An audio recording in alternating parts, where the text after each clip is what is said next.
Ladies and gentlemen, we got him.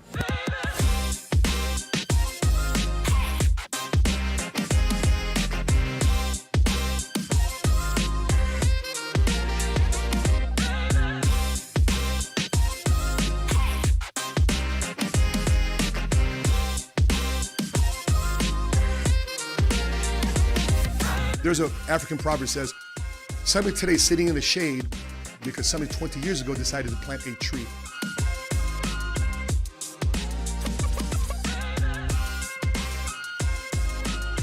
So I have a gift that I wanted to honor you with. It's a very special gift from me to you. We got 24 karat wrapped golden cigars.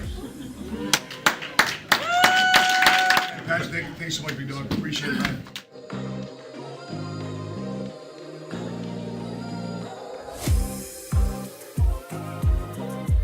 It's rare to find leaders as strong and inspiring as Matt. How you guys doing? Welcome to the Seven Figure Squad.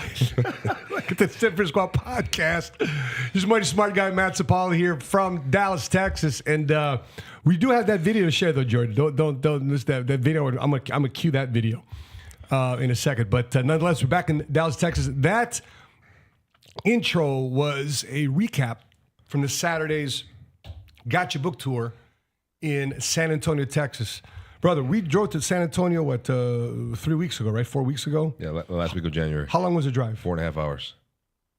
Yeah, it took me 5.5 hours to get there. Traffic was nasty to and through Austin and just getting into San Antonio. It was nasty. So before my marker was if I can get there within 3 hours, I'll drive. Yeah. After that, even if it's 3 hours and 30 minutes, 4 hours, I'm flying. Yeah. And this time around, man, it's getting busy in Texas. I mean, San Antonio's construction, Austin's construction, Dallas's construction, Houston's construction, 4 major cities here in Texas, just massive construction going all the way around. It tells you that a lot of population is coming to Texas, a lot of economy, a lot of families are coming to these cities, these 4 states in Texas. But nonetheless, we're back here. And if you wouldn't mind, I'm battling through just a light case of pneumonia. I'm coming down through it. This man said light case of pneumonia. Light case of pneumonia. I'm not gonna let it kick my ass, bro. There's not gonna be excuses because the show must continue. So got the cleaners right here, and yo, trusty Bob right here. Of course, I got you, Milton. We can rock this, bro. We can rock this. So we got a unique show lined up for you this morning. So breaking news, the U.S. markets shrugged off a hot inflation report from yesterday. We're going to be breaking down inflation. This thing has been kicking a lot of people's butt the last couple of years, is inflation. A very annoying thing. We're going to be discussing this. Loud budgeting. That topic about loud budgeting thought in terms of something that you should share with friends, that you should get out there. Billionaires shouldn't exist. People are just upset at billionaires right now. Biden just launched his new tax. We'll probably do a breakdown video on that too as well. But Biden just launched his new tax package for the year ahead. But what taxes are going to look like, and guess who he's targeting the most? Anybody earning more than $400,000 a year, AKA looking for people hiding money if you're making deca millions, and obviously the 8- and 9-figure money makers in our country. The content, the creators, the innovators, the generators, he is going after them hardcore. Kobe, his advice to one of his camps about the importance of starting a family. And he said that's early on in his life. And a lot of different conversation here too as well. What about your fitness and health side of things, Milton? What type of topics you got coming up? When it comes down to mental health and also understanding the force that drives you as a human being to be able to take that extra step forward and take that leap of faith in order to fulfill the outcome that you're trying to obtain. But also when it comes down to Kobe's advice, I also want to tap into the characteristics that men should look into when choosing the right partner. So that way, when you do choose to acquire somebody and pursue somebody, you know exactly what to look for from the very beginning, so it can save you years of distress. And when it comes down to loud budgeting, the principles and the rules that you should follow when it comes down to loaning money to friends and family, and is it even worth loaning money to friends and family? Yeah, exactly. Woo! Friends and family, conversation about money. It's always a very interesting conversation. So, all right, so the consumer prices climbed. Check this out, though. This happened from a day ago. Let's check out this article here. If we could look at my screen. Consumer prices climbed 3.2 in February as 2% goal remains elusive. So just keep this in mind, too, as well, is that there's a difference between inflation rate in our country and the consumer price index, commonly known as the CPI index. And so the 12-month inflation rate has been stuck between 3 and 4% since June. So as you see, the consumer price index just hovering above 3% there. But the Federal Reserve wants to get us down to 2% because everybody in the banking world, everybody in the mortgage world, everybody in the real estate world, everybody in the investor world wants these rates to come back down so they can get access to cheap money again and get more motivation for people to say, you know what, let me get in the market because now it's cheaper to borrow versus purchasing at these 6 and 7% interest rates that we currently have today. So that's where the inflation of food, the cost of electricity, the cost of gas, everything that you bought was over 9%, meaning that if your pay raise this year wasn't above 9%, you're still falling behind what it was last year because you're still digging deeper into your pocket for everything. By the way, I'm just curious, are things still cheaper for you in your local market, whether you're from, and by the way, tell us where you're from. If you're from, Miami, Florida, you're from LA, you're from New York, you're from Chicago, you're from Austin. I don't care where you are in the United States of America, put your city and state and put down if things are still costing more or less in your city. Are things more or less? So it'd be like, I would say more in Chicago, Illinois, more in Dallas. By the way, Dallas, 5 years ago, 7 years ago, when we were really looking at Dallas, we saw homes here for $100,000, $200,000, maybe $250,000. Like, no, we're talking about Plano. Yeah. We're talking about Frisco. Today, house in Frisco is $450,000, $500,000. Easy. Yeah. Starter, 3-bedroom, 2-bath. Yeah. You were looking at homes, right? I was looking at homes here, but no, I was actually looking at another condo for my mom back in Illinois. Yeah. Because she's not budging, man. She's like, look, I love you, but I don't have nothing. I don't have anything in Dallas for me besides you, and you're always working, so I need to stay here with the family. So I'm like, all right, Mom, not a problem. So it's not recruiting your mom; it's recruiting the family. Yeah, exactly. I got to figure that out. I got to make more money for that one. But I was looking at a condo actually on South Shore. Mm-hmm. When a couple years ago, when I was looking at it, it was really nice. I mean, it's still upcoming. But now, when I first saw it, it was about $72,000, and I was like, "Yo, I should really take advantage of this." This is pre-COVID. This is when I was working at UFC gym, and I was barely making like $40,000 a year. Yeah. So even though it was a good price during that time, I couldn't afford it. Yeah. At that kind of at the status that I was. I go back and I'm just shopping online, looking at it, and I came across the same condo because I Zillowed it. Yeah. I'm not sure how accurate it is, but that same condo that was $72,000 in South Shore right now is $243,000. Wow. 4 years later. Wow. 4 years later, man. And here, same thing. When you first moved here, you're like, dude, the housing market's cheap. You gotta enjoy it. You gotta make good decisions. XYZ. And when I started looking a couple months ago, I'm like, what the hell is this guy talking about? These houses are $150,000. These houses are $400,000, $450,000. That was 7 years ago. Yeah. But when we first moved out here, we couldn't get anything in 21. Remember when we first moved down here? Yeah. We couldn't find nothing. I remember that. And it was a retail. It was a residential prep. There was like multiple offers. Yeah. 10, 20, 30 offers on one house. Yeah. I mean, people had applications in. People had pre-approvals letter in, and they were just, okay, they go back to the loaners. Can I put $20,000 more in the offer? Can I put $50,000 more in the offer? Can I put, so they're buying homes at a premium. But yeah, I mean, yeah, for sure. 4, 5, 7 years ago, a whole lot like I said, but yet continue. Yeah, so like where my mind goes, for the people who don't understand the inflation rate, people don't understand how the economy works, whether it's in their favor or against them, whether you're a 9-to-5 or you're a person who is in business for themselves, whether you're a glorified self-employee or actually have a successful business. You've been in the money game for quite some time, and these are a couple of things that there are a couple of things that people are curious about on how to approach their finances. Yep. So they're like, dude, can you ask the money guy, like, what are some decent steps? So I wrote a question down for you. Okay. And this is amongst the people who are listening right now. What are some simple steps to take now to protect our savings, their savings from the inflation that's currently happening in our economy. Yeah. So I built my career also during the high inflationary time too as well, because the interest rates are high in late 90s. Early 2000s. Yeah. So that's when I really started my career. And so rates dropped in the mid 2000s. So usually in an economy, my last 25 years of just doing business and being in financial services world, anytime the country's going through something, they've learned to drop the interest rates, to stir spending, to create a lot of excitement, to drive prices up, to drive whatever, the economic, mobility of things, just to get money transacting. That's what currency is all about. Currency is like electric currents. Sure. You want money flowing, right? Like streams flowing. You want money flowing. You just want it stuck. Wise people know how to harvest, though. Wise people know how to store cash, store resources. And foolishness causes you just to spend it.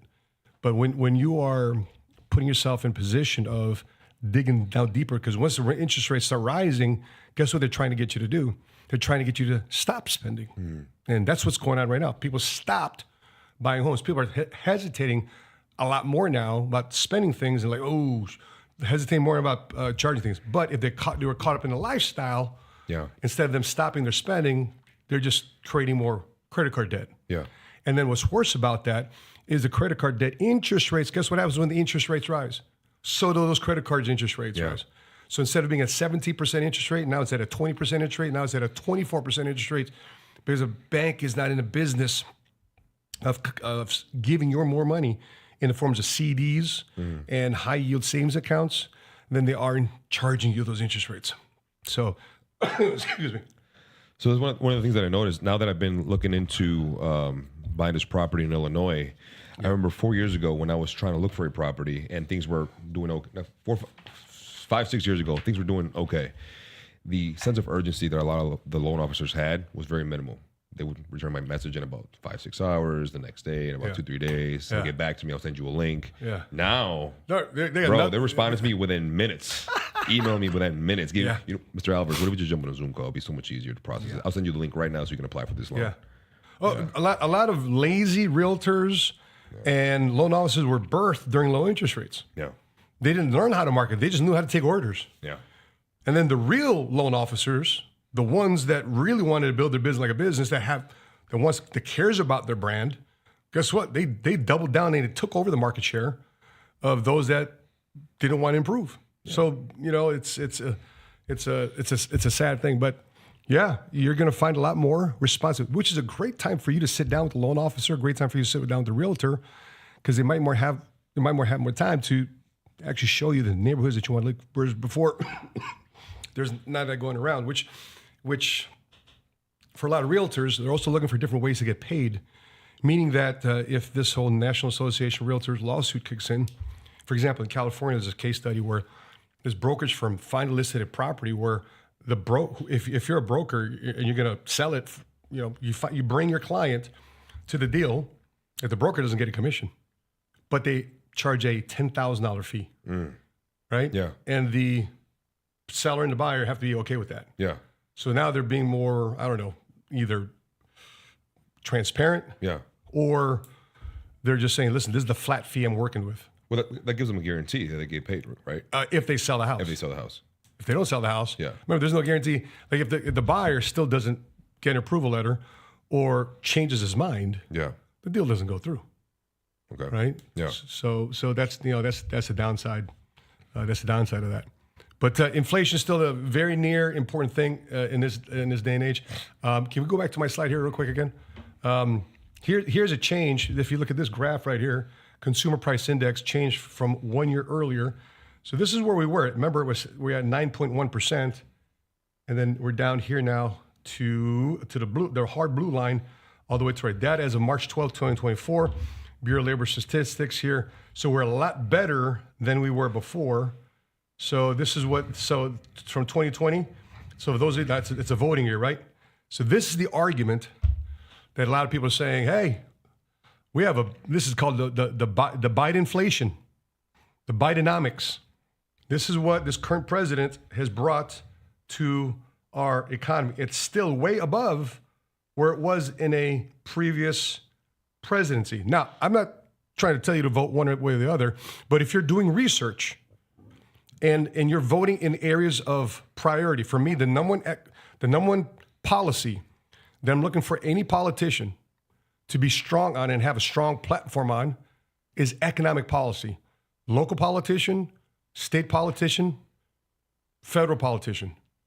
This is the things I'm looking for to make sure, because if a man or a woman has the economic capacity to be a provider, that government stays out their way or creates opportunities, then they can provide for their own family with less dependency on government. Because you have less dependency on government, you're more independent. You're free. You're not bound by restraints and overregulation. And so a lot of businesses have been stuck with overregulation, and that's why they've not been able to grow and thrive. So speaking of opportunities, to answer your question, so the opportunities of tough times, it's a beautiful thing because it creates a lot of innovation. So one of the first things I did when inflation was tough is I said, well, why not start a side business? Why not start a side hustle? So if you haven't started a side hustle, I don't know why more people aren't starting side hustles. You're almost forced to. You know what people are doing? They're just getting second and third jobs. Yeah. So if you're going to be trading time for money, which you are doing with a job, second job, why don't you trade time for creating value for who? Yourself. Because who are you creating value for and getting a second job? The boss.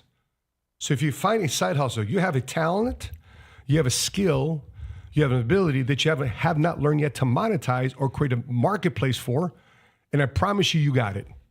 Because if you start a side business, one of my best recommended tax books is Save Your Taxes Big Time.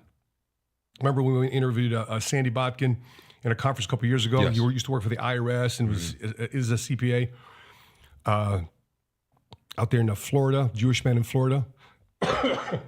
But he would share with me in first chapter why you be brain dead not to start a side hustle. So I share this in my seminars. So for example, you got a cell phone? Yeah. Got a car? Yes. Wi-Fi at the house? Yes. Once in a while, you like to eat food? Yes. So if you were just working for UFC when I found you, and that's all you did, no side hustle, no moonlighting, no security guard, or if you're working as a bouncer, you're not an independent bouncer, but you're working for the restaurant, they pay you as an employee, you have zero capacity to write those off in your taxes. But even if you work as an independent side bouncer, or you do personal training on the side, outside of your normal job, you get your own side hustle, you get your own camp. I remember the P90X guys used to have a little camp on Sundays at Venice Beach where they started the P90X type movement. I recall. Right? And that's when they started their network marketing company selling P90X workouts. They started it from creating a community around their passion, their skill set, their ability, their gift. And God's giving you a gift. And oftentimes things that the only person that's going to monetize your gift is your boss. No, God wants to have you monetize your gift and create more value from your gift. And so if you do start a side hustle, guess what? Those 4 things I just mentioned in Milton. House, well, you could potentially be if you have a certain square footage for in your apartment or your house, but cell phone, Wi-Fi at the house, food, car. These are now tax deductible expenses, which in the meantime, it lowers you can go lower your withholdings, right? Some people say married in 0 on your taxes or married in 2. You can actually increase it. You can increase it to married in 6 or married. Oh, Matt, I don't have 6 kids. That's got nothing to do with how many dependents you have. That's all HR says sometimes as a rule. Attach it to the amount of dependents you have. But if you look at the actual withholding chart, your W-9s, it's got nothing to do with the dependents you have. You can have married in 15. You're married 22. And by the way, don't take my word for it. We're going to put in the description of this episode the link to the IRS's withholding calculator so you can get it straight from the IRS's website. Again, it's got nothing to do with the amount of dependents you have. You can claim married in 20. So what happens? Less of your income now goes to your income taxes. They take less out of your paycheck. So it goes back into now your take-home cash. And guess what you can do with that take-home cash? Pay for the increased cost of goods and services you're dealing with, but you're creating value on the side by starting a side hustle. Damn. That'd be it. If you guys are watching this, whoever asked that question, hope you got your answer. That was a good answer. So my announcement here, these things here had snowballed this for me for years and years and years and years. So maybe you don't realize my day job is running a life insurance organization. I got over 6,000 agents across the country, spanning over 34 offices. I'll be in Memphis, Tennessee, with one of our offices there in Memphis this Saturday for the Gotcha Book Tour. So if you're out in Memphis, Tennessee this Saturday, I'll be out there doing the Gotcha Book Tour. Come on down, it's 10 o'clock. We're going to do the Gotcha Book Tour at our Memphis office. If you're interested, in the comment section, put Memphis, and we'll send you info, address of where to connect with me. But my side hustle is now turned into a grown business, and now it's actually a grown business because now we've created a new strategic partnership in my career. Let's take a look at this video here from Brian Adams of Integrity Marketing Group, downtown Dallas. It's rare to find leaders as strong and inspiring as Matt and Sheena Sapaula. Matt and I are not only husband and wife, but we're partners in business, and it's been an incredible experience building our agency together. I mean, we were good before, but now there's a new horizon. We're excited that the Money Smart movement is partnering with Integrity. Partnering with Integrity connects us to the needed resources so our leaders are empowered to do what they do best, which is build the next generation of leaders. I couldn't be more excited to welcome Matt and Sheena Sapaula to the Integrity family. There you go. That's exciting time. So you probably wondering what this is all about, right? Yeah, no idea. Yeah, you have no idea. Okay. So this is the equivalent of basically being in a position of where Patrick was 2 years ago. That deal. That's sick, man. That deal. That deal. That's sick. That deal. Is it with the same company? No, I'm saying with the same desired outcome that he has. With this being his different. Okay. Different. See, Patrick went out. Yeah. I'm staying in. Okay. I'm rolling it up. Mm-hmm. You know, so Patrick has an exit. So Patrick exited. So Patrick sold his company for $300 million, and is now moving on. Here he has a 2-year exit, and every month his responsibilities are starting to decline. Patrick doesn't do update videos anymore. There's a lot of things he doesn't. He doesn't do Dream Team Call more, which we were on every week for the last 8 years. He doesn't do that anymore. So there's a lot of things on a day-to-day operation. He's doing less and less and less and less every month. So now Patrick is officially, by this summer, he'll be officially 100% valuetainment. So he's leaving it to guys like myself to help play a key role at PHP agency. And one of the key roles playing a PHP agency is building my own business upon this platform. And my insurance business, for those of you guys that didn't know, it's called the Money Smart Movement, my insurance organization. It's called the Money Smart Movement. And so we have the same partnership, but different arrangement, because different partnerships create different outcomes in different time. I'm not going anywhere. I'm still running my life insurance business, and I'm stepping out. But it's the same amount of magnitude in terms of being partnered with a multi-billion-dollar company. They have billion-dollar EBITDA. They have a deep paycheck. I mean, they got deep pocket. They got deep pockets, man. Yeah. And so they offer something very handy. They surprised us at our event last July. But anyway, make a long story short, on paper right now, our net worth went up a whole bunch.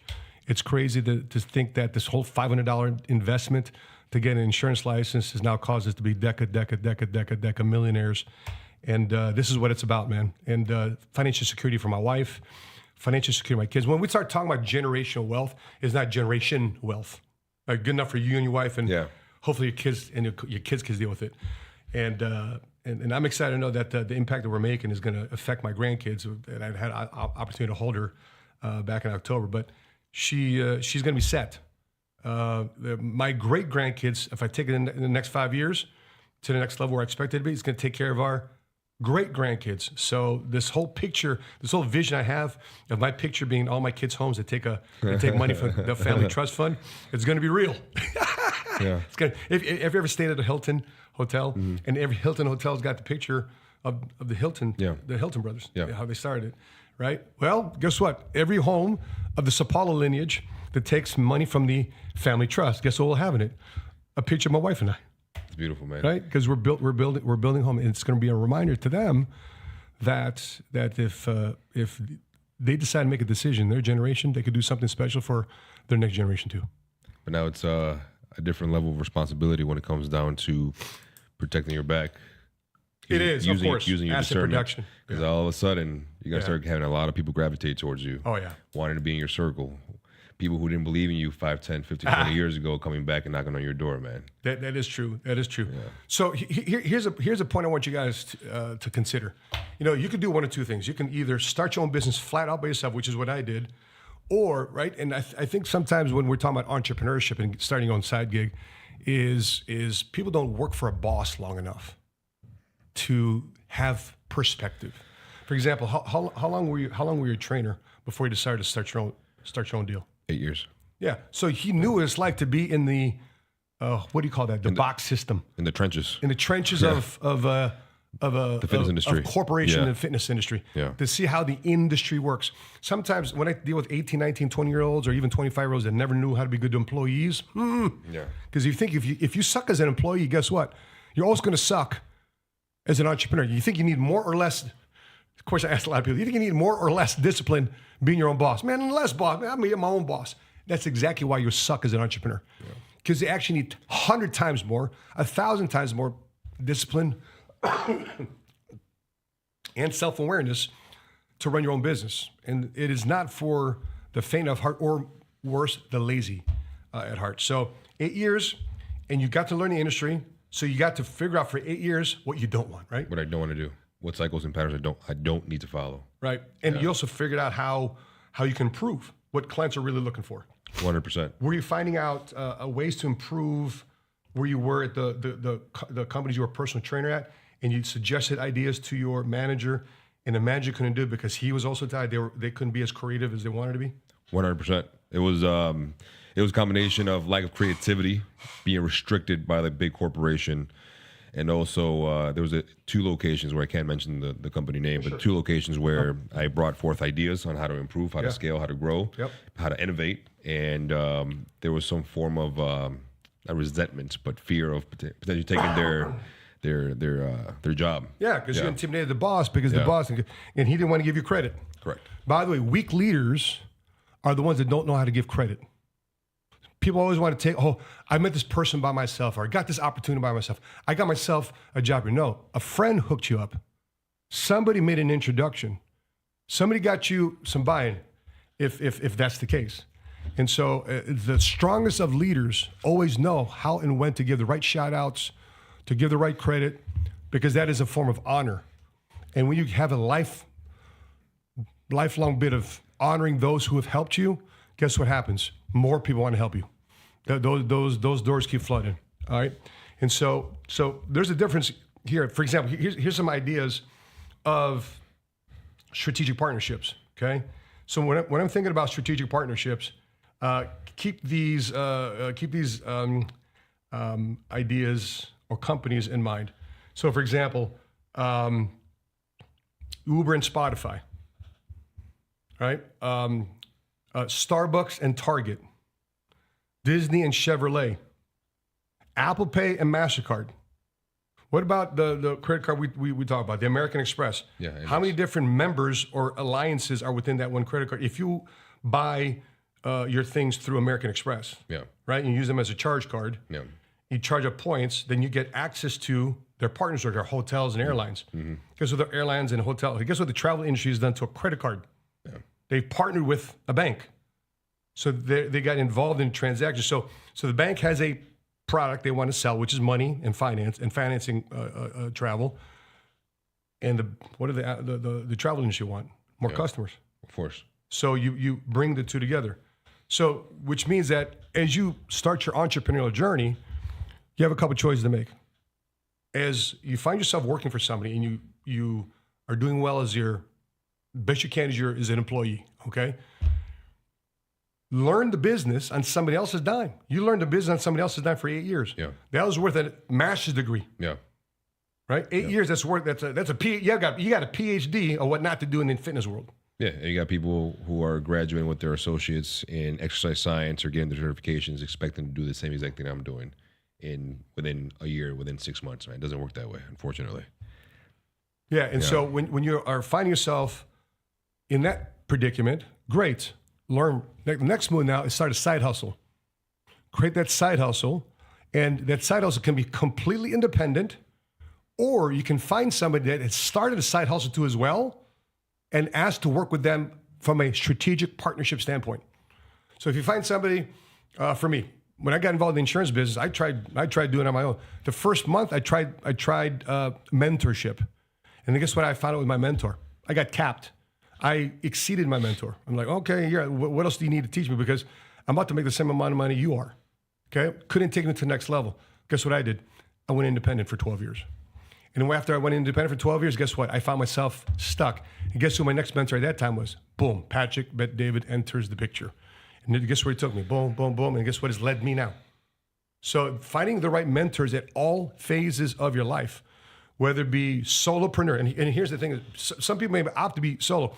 Some guy asked me, who was this? He asked me in the music industry. Fat Joe says, a lot of guys got it screwed up. They want to stay focused on doing this one thing by themselves. They want to have 100% ownership of a $5 million company, 100% ownership of a $10 million company versus creating compilations and partnerships and groups and resources going to be combined together. And now you have 10% of $1 billion company, which is bigger. Yeah. So you have to find out, and then how much more fun do you have with other partners? I could tell you this. I could have started my own company. I could have had my own Money Smart movement without a partnership with Integrity Market Group. I could tell you this. I wouldn't have as much fun. I wouldn't have as much fun building it. I would have had a lot of stress. I would have had a lot of budgetary issues. Because one thing to run a financial services business, so I want to have the operational expenses for compliance, or new business department, for HR, for things that right now I don't have to worry. Why? Because the strategic partner takes those headaches away from me, and I can grow as an organization and leverage their resources. So you can find a strategic partner in your side hustle. It doesn't have to be completely 100% on your own. You know, a lot of guys came to me through social media advertising. Hey man, let me go get you some leads. And so I bought the Ty Lopez course, how to build your own social media agency. A bunch of young guys all came after me. I asked them one question: how many clients do you have? Who have you done this for? Nobody. You're my first. And you, okay, what do you want to charge me? $5,000. $5,000 a month. Who told you to charge me $5,000 a month? You need to be paying me $5,000 a month. You haven't proven you can do this yet. You're reading off a course. And a dozen of young, hungry, aggressive entrepreneurs came out and said, listen, you work for me. You try this for 90 days. You do it for me for free. Show me that can be done, and then I'll pay you $5,000. Guess how many took me up on that offer? Zero. Because they need money. They need money, Yeah. and they got this course from some guru, Yeah. and he strung them all out. And sadly, these guys bought the course for, I don't know, $1,000, $1,500. I don't know what the course is. I think it was around that much. But that's why you got to also watch out. That's why a lot of people don't like these online gurus, because these online gurus don't necessarily make money selling what it is that they're trying to get you to do. They just make money by selling you the course to hopefully get that result that they're talking about. They've never done it themselves. Yeah. So if I'm out there to sell an insurance course and how to make $100,000 in business, I can show you how to do it, because I've shown multiple people, dozens of people, hundreds of people how to make $100,000 a year. I got you on that course. So I have no problem. I would have no problem with what do you call that? With a straight look in the eye, a solid back, a feeling of I'll do my part, but you got to do your part. It's only fear on your part is holding you back. So these are things that you have to consider with doing a strategic alliance or solely going out for yourself. Because a lot of times people go off on their own too fast, and what happens is when you go off too strong, too fast, you end up making a lot of mistakes. You end up spending a lot of money. You end up spending a lot of unnecessary time, a lot of unnecessary fatigue that being completely independent does to you. But when you create a strategic partnership, man, for the rest of my career, I'm constantly looking for strategic partnerships, because I'm not the one always having to do all the heavy lifting. We're all in it together, but create the right strategic partnerships, people that are heading in the right direction. Obviously, you have the right legalities, knowing what you're getting into to begin with, can be the difference of you staying in a financial circle or finally financially breaking free. All right. Loud budgeting. Let's talk about what is loud budgeting. This next topic here. This is a trend now that's socially acceptable. And I cringe like this because it's socially acceptable. Let me know if you think this is socially acceptable, or why it should be called socially acceptable. Let's take a look at the clip. So there's a current trend going on called loud budgeting. Loud budgeting is essentially where it is now socially acceptable for you to talk about your financial goals with your friends and use them as an excuse to get out of social obligations, out of things that are going to cost money. So suddenly, Transparency yes, and vulnerability yes, will lead to less discomfort in the long term, maybe a little bit on the upfront. Correct. Which will allow you to not have to keep up with the Joneses and have the stigma, which will allow you to budget better. exactly. Okay. Why is that a trend? You know what I call that? Clear communication. Being responsible. That's clear communication to me. Well, that's not a trend. See, this is the problem too. Again, back to the phones. Here's the danger with phones. We make a lot of money with our phones. We're connecting with people, but not connected with people. Meaning that if I go out with friends, that's the first thing that comes up. So there's no awkwardness. And if you feel awkward bringing this up, guess what? You're probably hanging around the wrong friends. And the friends you're calling to go out and hang out with, wrong. Or you're looking to mooch off somebody. You're the wrong friend. One of those two things. But I just kind of found it initially awkward just to hear that saying it's like a new trend. No, that's called clear, communicating, adult behavior. And that's the thing. I think a lot of people lack that maturity. And the fact that they lack that maturity, I feel a lot of people are trying to keep up with other people's spendings. Yeah. Trying to keep up so they can belong, be liked, be accepted. And it leads you into people pleasing. And bro, people pleasing from what, because I used to do that a lot when I was in my early 20s. I was broke as shit. I had my friends who were making okay money and I was making no money. Yeah. And hey, you want to go here? Yes. Hey, you want to go here? Yes. Hey, you want to go here? Sure. Hey. And I had maybe like $40 in my name. And it left me broke. It left me without boundaries. And I feel it rattled like who I was. Almost like my identity was attached to, am I able to provide? Am I able to, give when it was asked? So now, one of the biggest things that I struggle with, I'm not sure if this is something that you struggled with, but when you go out with friends, at least now, right? And whether it's your invite or their invite, my thing is if I invite, I'm paying. But now as a group or it's just one or two people that are with you, you get that itch. Like for example, if I go to Chipotle with, one or two of my friends and I order first, am I obligated to pay for the second and third person right behind me because they're my friends? Am I obligated? Because then you're paying. And you sit there and you're like, But you invited them. No, we all like, hey, hungry, food, anybody, right? Or it wasn't even my idea sometimes. So at that moment, I go first, or a lot of times they kind of shove me to go first because they know for some reason that moral obligation in my head, like, all right, I'm first in line and they're right behind me. Do you or do you not pay for them? Yeah. Is that as you grew in your finances? Is that a struggle that you had?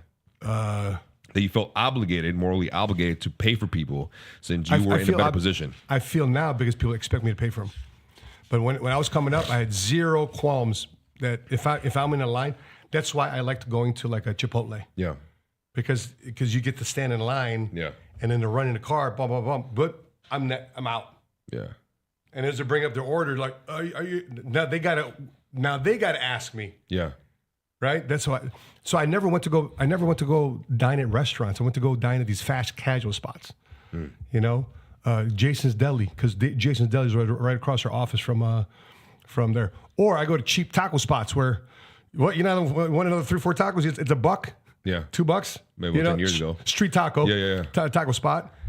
So these little taquerias and Zacatacos in Chicago. Yeah. So there's this picture. I'm not sure if you can pull it up on your screen. I want to pull up on the screen and we can read it out loud together. Have a little read along. And you tell me, in this position, if you were in this position, you send me a link. It's in the notes. Okay, got it. In the PDF, it's titled "What Would You Do?" The principles of loaning money to friends and family. So it's not a video, it's a picture that pops up on Instagram. Oh, right. And it shares a story on what would you specifically do in a specific case scenario. And I'll read it out for you. All right, 1 second. Okay, here we go. All right. Let's take a look. All right, look it up. Is it okay, it's up on my, it's not on the computer yet. All right. Do you want to... All right, so... There it is. Okay, gotcha. So, do you want to read it? Go ahead. Okay, cool. All right, follow along with my Proviso West reading skills. Here we Go. go. So you learned. You learned. There you go. We started already off on the bad note. You loaned $3,000 to your friend last year, and since then she or he has refused to pay back, which has really deteriorated your friendship. You asked her to just pay $1,000 and forget the rest because you are in a financial crisis. Your friend then says she can only get you $500 since that's all he or she has. You felt like you had no option but to accept, so you eventually gave her your account details and send the amount directly to your bank account. You woke up the next morning, checked your account, and you had $5,000 in it. You kept staring at the screen in disbelief, but it was indeed $5,000. You grabbed your phone and found 73 missed calls from your friend, an additional 37 messages begging you to transfer back $4,500 since she only meant to send you $500 and mistakenly added an extra zero. So what would you do? Would you send back the $4,500? Would you take back your full $3,000, or would you just keep the entire thing? What would Matt Sapaula do? This is what happens this day in the world of Zelle and Cash App and all that. This when I was in the business of loaning money to friends, Yeah. you know, it was cash. Yeah. Or I wrote them a check. Yes. It wasn't oops, I accidentally Zelled you or accidentally. Has it happened to you though? Never. By the way, Jordan, would you mind getting another glass of water? Thanks, buddy. Appreciate it. All right. So two situations. Matt 30 years ago, coming out of the Marine Corps. Matt today.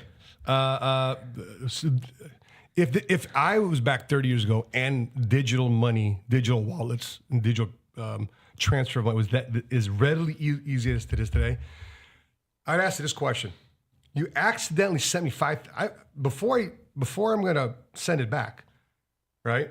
So no more. I'm sending it back. Yeah. But before I send it back, now the question is how much. Yeah. Because before I send it back, I appreciate it, Bo. Thank you, man. I'd ask, okay, you got $5,000. Yeah. So how the heck you have $5,000 and you accidentally transfer it to somebody? Who are you transferring it to? Who exactly are you transferring it to? Yeah. So I'd find out whoever that was, because why? Anytime you loan money to somebody, you have the moral obligation to ask a little bit more about their finance, because now it's personal. Yeah. Right? When you fill out a bank application, don't you ask you about your personal information? Yes.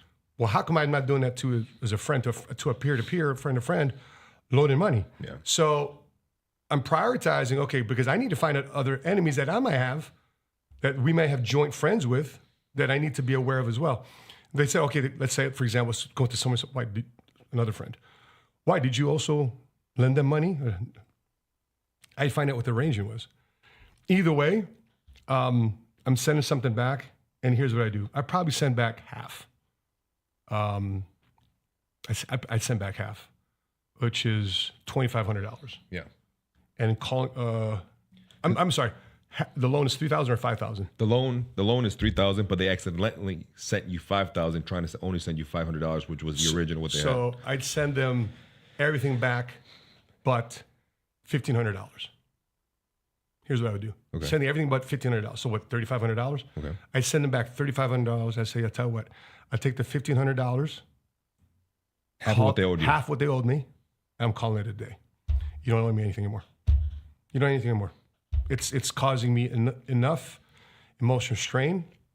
And you're now because here's the thing, I don't have to return you shit. Yeah. Let's get this straight, friend. I don't have to, that's $2,000 more than you're supposed to send me. I could say, I could make up some interest that you owe me between when you borrowed and when you hadn't paid me. Yeah. That you owe me out $5,000. Yeah. But I don't have to pay you nothing. Yeah. You made the mistake. That's not my problem now. It's in my account. Now it's my money. You can argue with the bank all that. Well, you did the confirmation, blah, blah, blah, blah, and privacy, security. It's very hard to renege. Yeah. Instant cash. That's why I'm not a big fan of it. But I'm sending back $3,500. Same. I'd probably be petty and probably not send anything back. but maybe like $1,000 or what they were trying to give me, which is $500. So with that, guys, like, you know, I've done this these last couple of years, since 2019, where friends and family have said, hey, man, you know, I'm currently going through a minor struggle, a minor setback.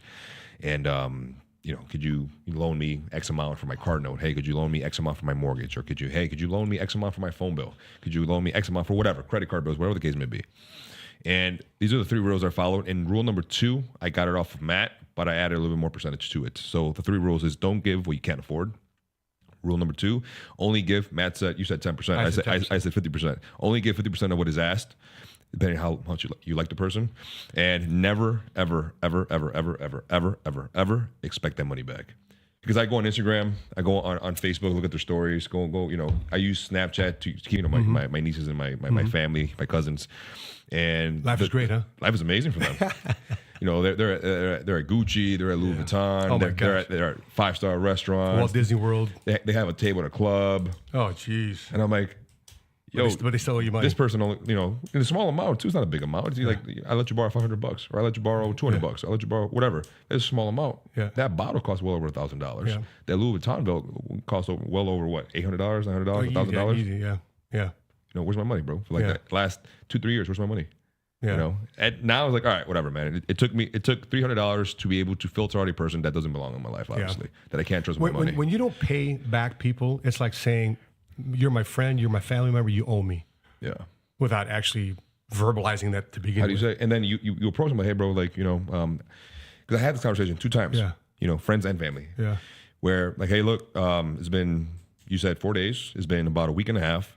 I'm not asking for the money back, but I'm just, I want to call you out on your word because you're a man. And as a man, I feel like we should be able to communicate with each other on where you stand with this. Yeah. And I'm reiterating, I do not want the money back. Yeah. Keep it. I don't know what your financial issue is, but keep it.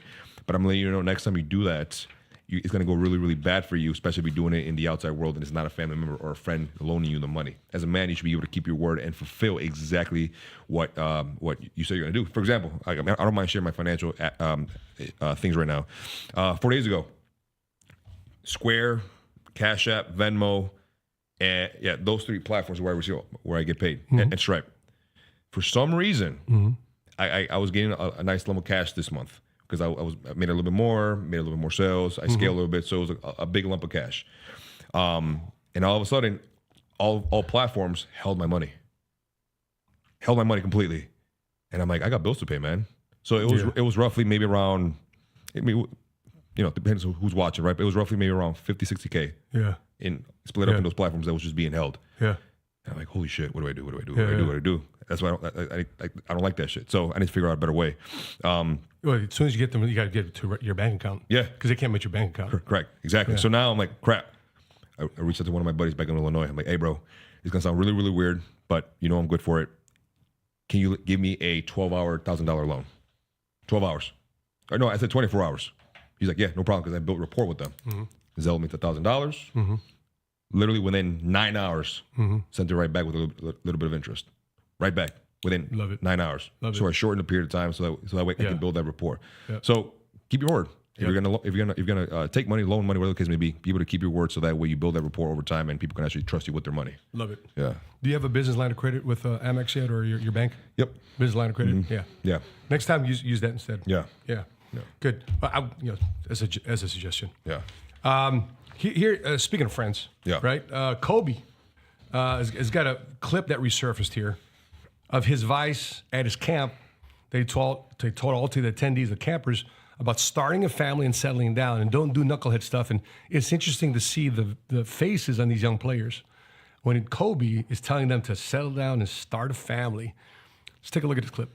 I went to ABCD camp, and he came and talked to all the kids that was there, and I was just listening. I was just trying to soak everything up I could. You sit down, because I'm tired as hell. Going to clubs, doing all this stuff. You know, although it might sound fun to you guys now, man, that's not the important thing, man. The important thing is finding a woman that you can spend the rest of your life with, man, and setting up a family. And that makes me happy, man. Some guys might be different, but that makes me happy. Now, it's not soft. It's in the court. I will wear your ass out. Don't get it twisted. I'm going to come here and play hard. It really doesn't matter if I'm the best player in the camp, you know. Come on, James.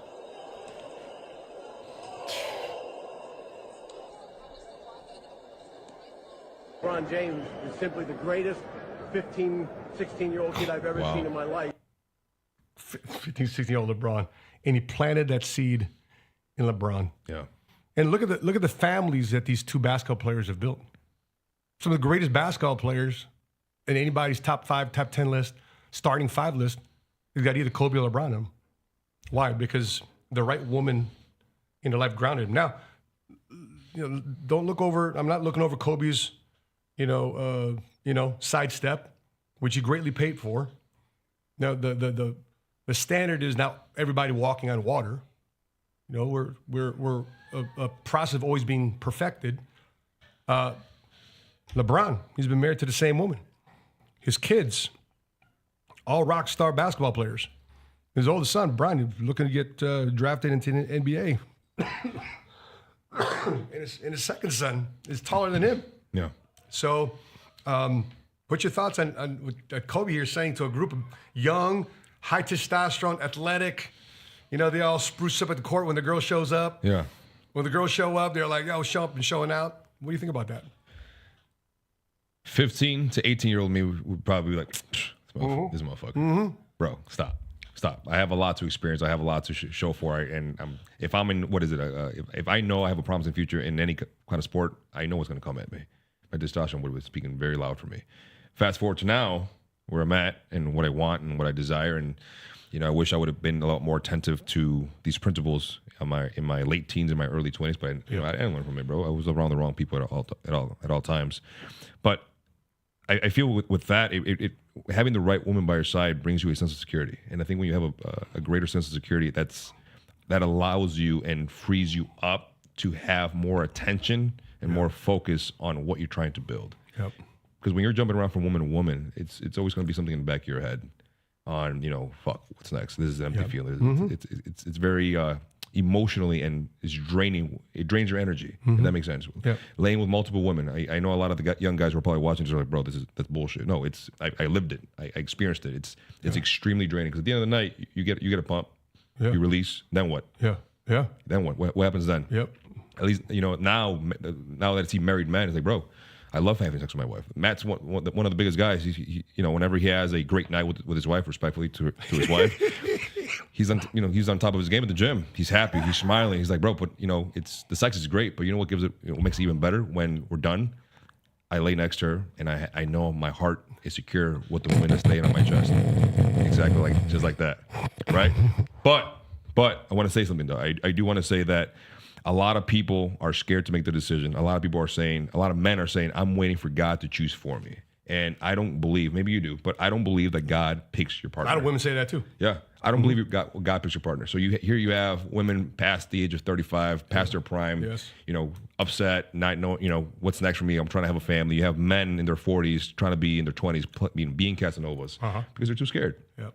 They're scared and they're waiting for this omnipresent, sign and the voice from the clouds to say that is your woman. And I don't believe that's what it is. I believe that, there are certain principles that you have to look at, certain guidelines that you should follow in order to know who to pick. And actually, do you know who Miles Monroe is? Well, of course. There's a video. Bahamas. Yeah, bro. There's a video, if we can pull it up, Jordan, that he speaks about that. A plane crash, yeah. Yeah. Yep. Here we go. A wife. God never told Adam he will make him a wife. He said, I'd make him a helper suitable for him. Not a wife, just a helper. Someone to help him carry out his dominion responsibility. The word there is present. Present in Hebrew means to parade before, which means that God will never choose your mate. He'll just parade people in front of you. You got to make the choice. Uh-oh. Now, we've been taught by many people, well, the Lord chose my spouse. The Lord, now, listen, you think the Lord is that stupid? If God chose your mate, then you could blame him for everything that's wrong in your marriage. No, it says God presented her to the man. He paraded her in front of him. And that's why God never touches the choice. You choose who you want to marry. Your mom says you make your bed and you sleep in it, right? Sure. In other words, whoever you marry, that was your choice. Now, there's some ladies walking around here with some funny ideas. They want a prophetic word about their husband, But the Lord told me, brother, you're supposed to marry me. That's a lie. Or the Lord said to me in a dream last night that when I see a man come into church today with a green tie and a red pants, that'll be the one. And then 10 guys show up in green ties and red pants. There it is. See, these funny things we go through, see? All right, that's good, Jordan. It's a lot. That's good. Leave it to the green tie. Yeah. So there's seven principles. I'm only going to touch on two. There's 7 principles that the Bible offers that can guide a lot of men, women too, but men into choosing the right partner. And for any of you who want to know the other 5, I will put them in the comment section and also in my Instagram in about 24 hours. The first one that's the most important to me is being able to have shared faith. I want to be able to be on the same frequency as my partner, so that way we understand how to approach our problems or situation, any adversity that we may face, and know how to be able to serve one another and submit to one another. And by submit, I don't mean what the new age way of submission. I'm talking about in a way to be able to serve one another, loving one another. And number 2, for me, what's very, very important is love and respect. Being able to have mutual love and respect are very, very, very fundamental for me, in order so that way both parties are able to feel the love, receive the love, act upon the love, so we can have a fruitful relationship from today and even moving forward. And I see that you're looking at something in the Bible, correct? Yeah.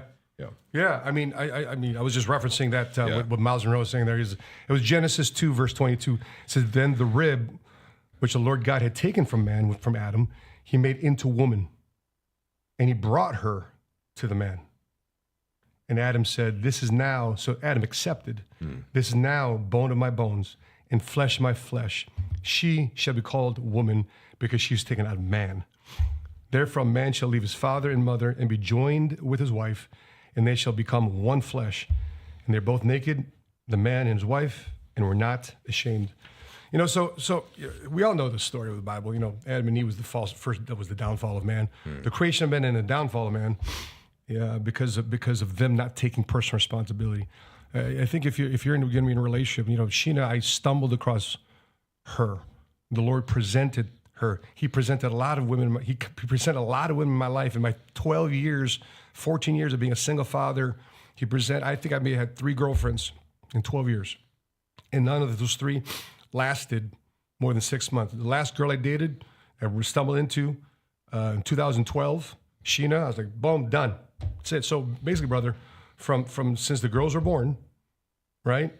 Since the girls were born, 3 girlfriends in 12 years. And I learned how to create a quick BS factor.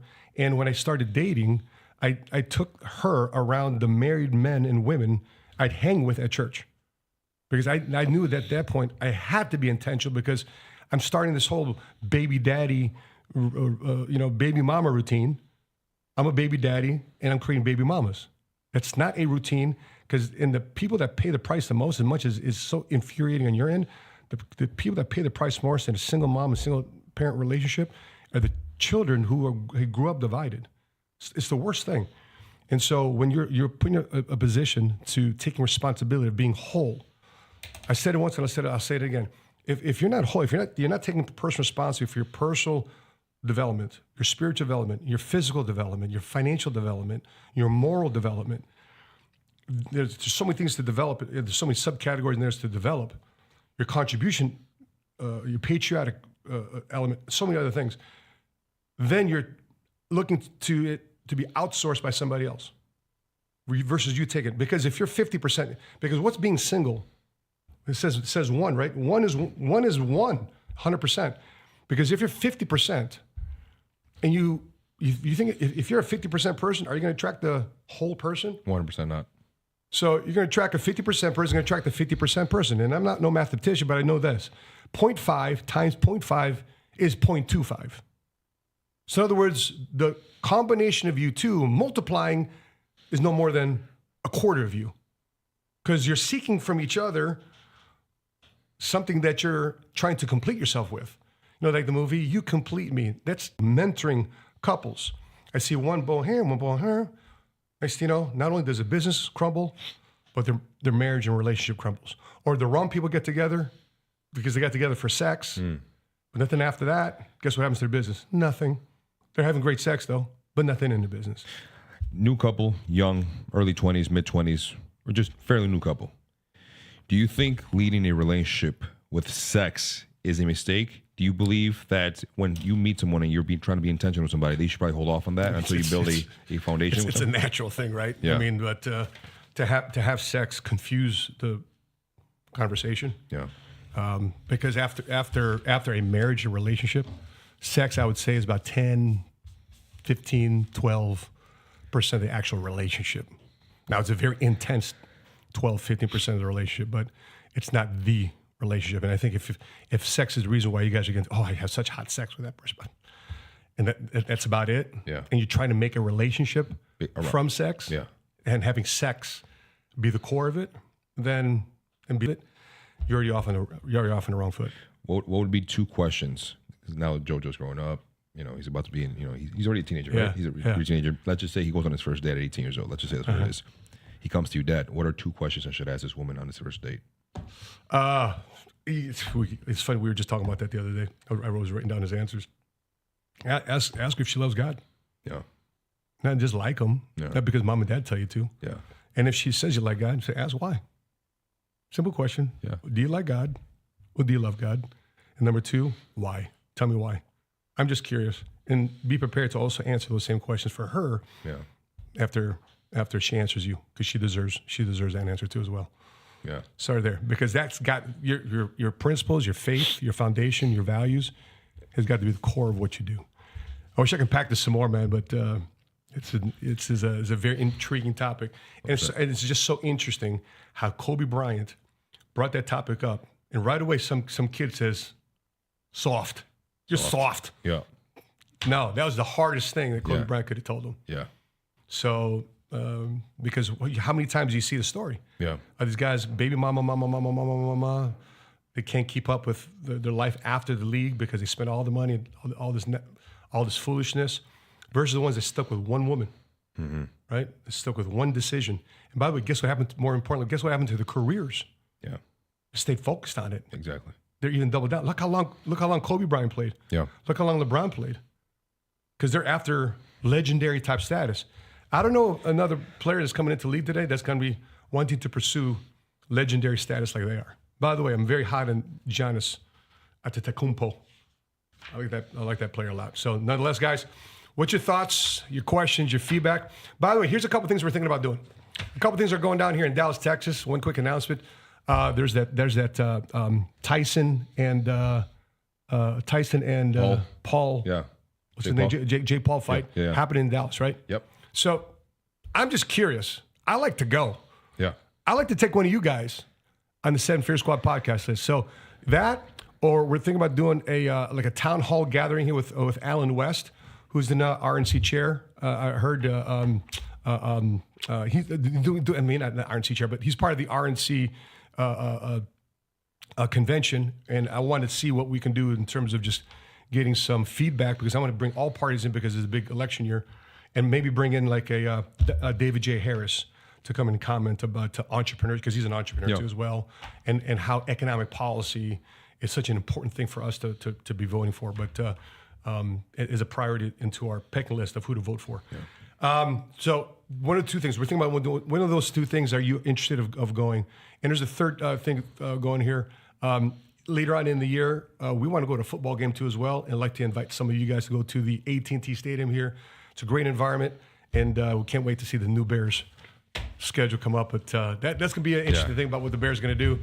I know we're in Dallas. I'm living in Dallas, but if there's one thing that is stuck in Chicago with me, it's my office out there in Oak Brook, Illinois, and my love for the Chicago Bears. I do miss some deep dish pizza though, man. I'm a Lou Malnati's guy. I'm a Pequod's guy. Okay. Been to Pequod's? Yeah. I heard about it. Yeah.